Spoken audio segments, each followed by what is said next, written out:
અહીંયાથી ઊભા ઊભા નીચેનો નજારો જોઈ શકાય છે.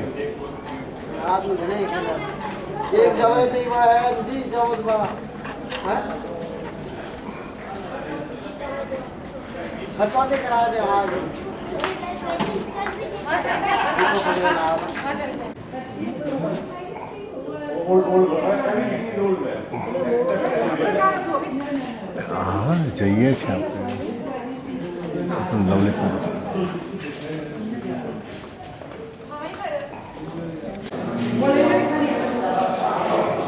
વિવિધ પ્રકારના હવે